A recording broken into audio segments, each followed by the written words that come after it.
Hey guys, Keaton here from TechSmart, and today we're going to be reviewing the latest handset from the South Korean company LG.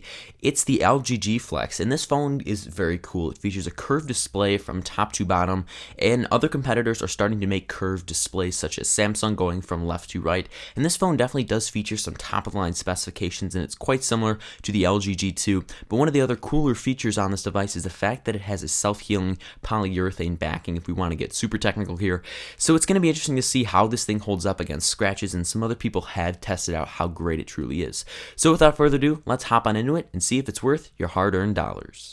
So kicking it off here is the hardware category. So at the front of the screen here, we are seeing a 6-inch 720p HD display with a pixels per inch of 245, so definitely on the lower end from what we've seen from other curved smartphones and typical smartphones out on the market right now.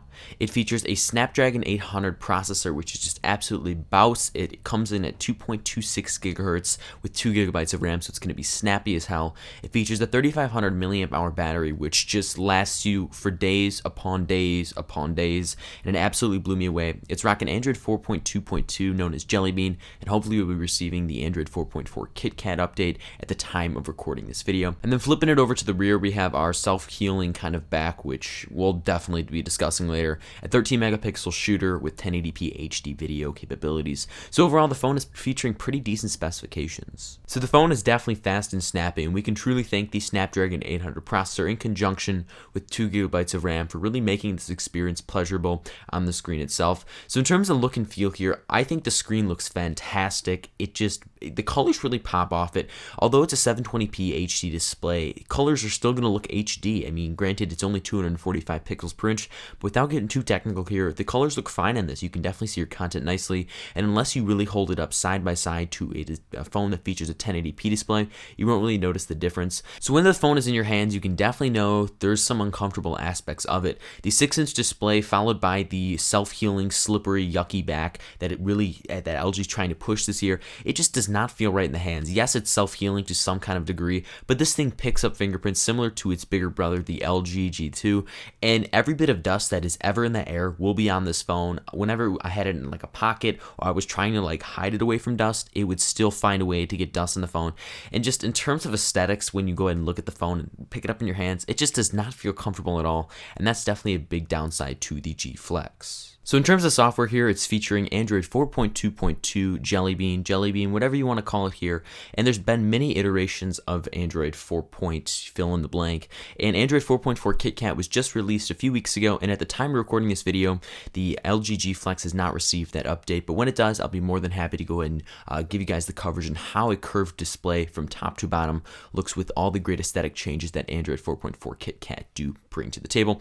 But in terms of Jelly Bean here, it works. We have Google Now in here, which is really great, and I'm not a big fan of LG's skin here. I think it looks absolutely atrocious, so I went ahead and kind of just customized the icons to kind of minimize the complaints that I really did have with LG's skin, and I just think it looks okay. These are the stock icons that you could find on a stock Experience or on a Nexus device, and I'd say for the most part the software on here, it's really clunky. It's worse than Samsung's TouchWiz, but again, I really am a big hardware guy, and I like to know how a device performs, so I was able to kind of overlook that, as Android is so customizable that you could always go ahead and change it or flash it or things along those lines. So overall here, I think software is okay on here, but when this thing gets 4.4 KitKat, you guys better watch out. This phone is going to be an absolute beast. So in terms of camera here, it features the 13 megapixel camera on the rear and a 2 megapixel camera on the front, and I'd say both of those cameras, they take photos decently. LG has never been able to master the whole optics thing with the camera. This is super prominent on the Nexus 5, and you could easily see it on the Nexus 4, and it's kind of sad as they have pretty much everything else there. We see it with the G2, and I'd say this phone definitely performs pretty well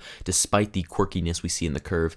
And yes, you're going to get the standard features like editing photos that you do get with Android, and I think it's okay if you want to just take some photos, but if you're using this as almost a professional camera, I don't know why you'd be using a mobile phone, but if you're using it as a professional camera, this is definitely not the option to go. So you're seeing some sample photos now, and I think it looks okay for what it is. Now keep in mind, you're going to need some optimal light, and the one big problem I have is either photos are undersaturated, oversaturated, or just completely grainy. So overall, I think the camera does okay.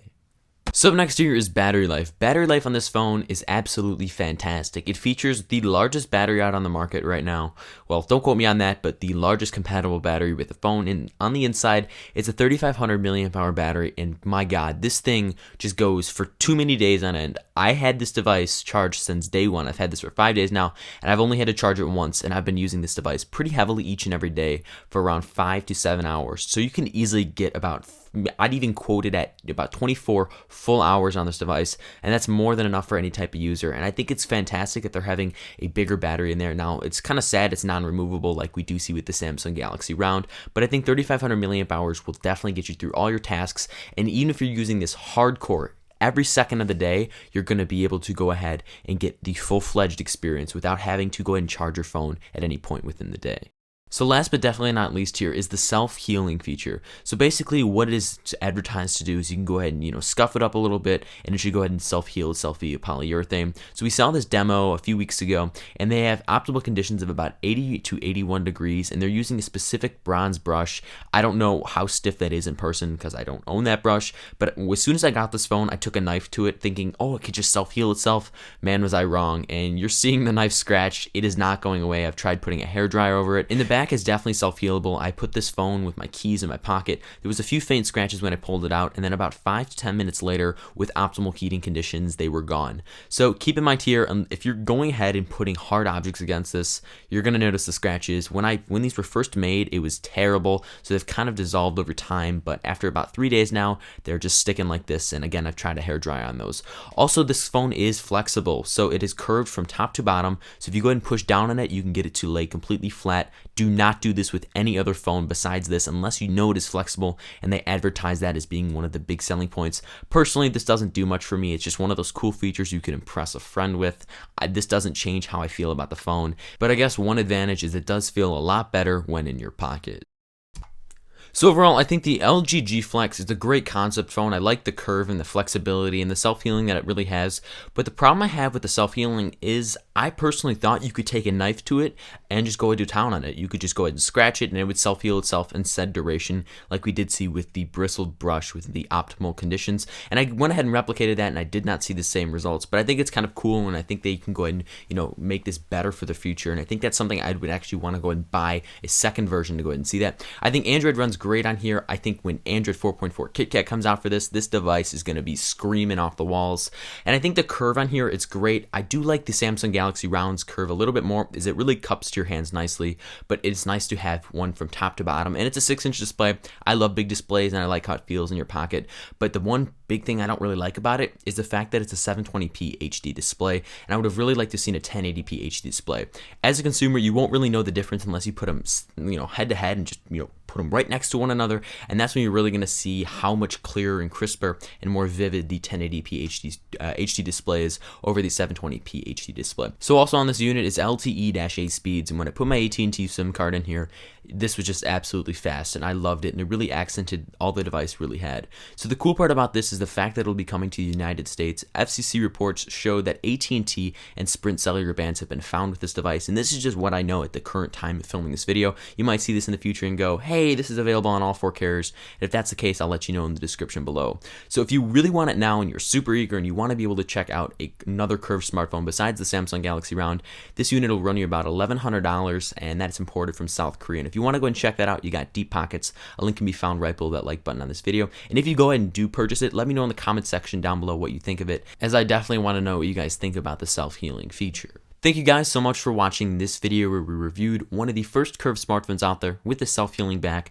the LG G Flex. If you guys enjoyed this review, go ahead and throw me a like, as it really lets me know you guys truly did enjoy this review, and go ahead and give me a like if you guys want to see more cool content like this, and I'd be more than happy to go ahead and compare the Samsung Galaxy Round, the other curved smartphone there, and if you want to go ahead and check out our review, a link can be found right below that like button, to the LG G Flex, as these phones are definitely similar with the curved displays, but definitely do have their differences.